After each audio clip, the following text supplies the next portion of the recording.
Howdy, everybody. We are back sharing with you insights from our forthcoming book, The Framemaking Sale, which is due out September 9 and is now available for pre order. Carl, this week we want to talk a little bit about the way we structured the application of framemaking. We've talked a little bit about some of the challenges our customers are facing and the opportunity to help customers feel more confident, not so much in you, but to help them feel more confident in themselves in navigating things like decision complexity and information overload and objective misalignment and outcome uncertainty.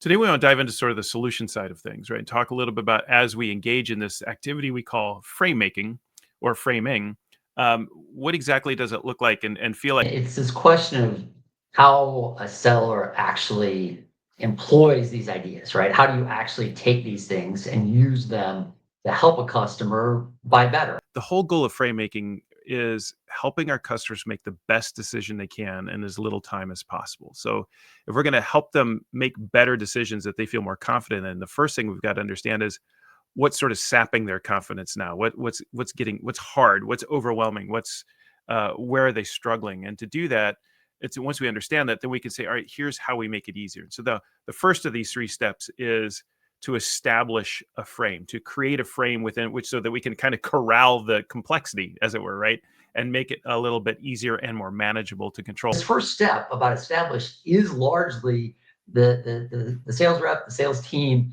sorting through what's the challenge for the customer and then figuring out what the framing is that's going to help them overcome that. So this is kind of like the homework. This is the pre-work before you engage with the customer and begin helping them. There's something interesting that we found in our research over the 20 years I was involved in sales research at CB and then Gartner, and of course continuing on today. But the is that something that became very, very clear in the data over and over again is that the very best sellers really win the deal through pre-work. It's so much of what makes them the very best sellers isn't what they do with customers, but really what they do prior to engaging customers in the first place. And then I think in many ways, framemaking is really no different. The work you do long before you engage in a sales conversation is to try to understand, first of all, where are customers struggling, and again, the way they'll struggle, against in terms of decision complexity versus information overload versus outcome or objective misalignment versus outcome uncertainty. Those are four different challenges, and therefore, not only will the struggle be a little bit different, but the solution, the way that you can help them, is going to be a little different. So we got to stop and think about, all right, where are they struggling, and then what kind of insight, idea, perspective, support, coaching, guidance can I give them that will take that overwhelming problem or challenge of decision complexity, information overload, and so on, and just make it feel just a little bit more manageable. This is really all about how do you create that framing? How do you find the right framing to help this customer solve or overcome this challenge to improve their decision confidence? It's funny. I joke, like, as a parent, I like all my kids equally, which is true. Not every day, but mostly. But but here it's like I like all the three E's equally. But if I were to place a bet, I would place a bet first on establish and understanding, because without that, the other two kind of have nothing to stand on. Now we've got to engage customers. So how does that work? This is where we talk a good deal in the book about the phrase that pays, which is Yeah. this use of the language as the seller, not here's the framing, I'm the authority, I'm going to tell you, how to think about this, what to do. It's instead a different way of presenting the information or to introduce the conversation based on working with other customers like you. We found using this type of framing, this type of a way to look at your challenge or problem, whatever it may be, has proved very helpful to make it feel more manageable. We're really encouraging and supporting the autonomy of that individual to construct the knowledge for themselves so that customer is really figuring it out on their own, but with our help.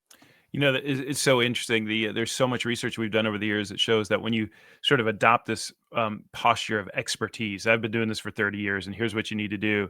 It tends to backfire. It tends to actually make things worse in terms of outcomes, sales outcomes, rather than better. And if you stop and think about it, it makes sense, because in a lot of these sort of approaches, this engagement approach of, I've been doing this for a long time. Here's what you need to do. What you're really trying to do is solve for customers' confidence in you, right? So I'm the trusted advisor. I'm the one you need to listen to. But again, we'll just keep coming back to it in framemaking. What we're really solving for here is customers' confidence, not so much in you, but in themselves. And as a result, one of the tools that's really, really powerful in engaging is social proof. helping your customers understand what other companies like them have done, because that's the one thing every one of your customers wants to know is what first they'll tell you they're different, then they'll want to know what other companies like them have done. So share with them what they're looking for most. And working with other customers like you, we found that these decisions can get really complex, and there's a couple sort of ways to think about managing the decision making process that will just make your lives a little bit easier that we've learned working with them. And I think, Karl, this is one of the steps of Establish, or one of the aspects of Establish that makes it so important, is going and gathering that social proof in the first place. Thus, you can lean on it and engage. And then all of that combined then becomes the third E, which is establish, engage, and then, of course, is to execute, helping your customers operate within the framework that you've collectively and collaboratively established. So, and there's all sorts of different tools we talk about in the book to do this, whether it's a sequence of events or some sort of almost like a project plan or a set of questions that we come back to. But one way or another, the whole idea of execute is to essentially project manage the customer's decision in a way that helps them feel like they are making progress, and they either maintain or increase confidence that they're moving in the right direction.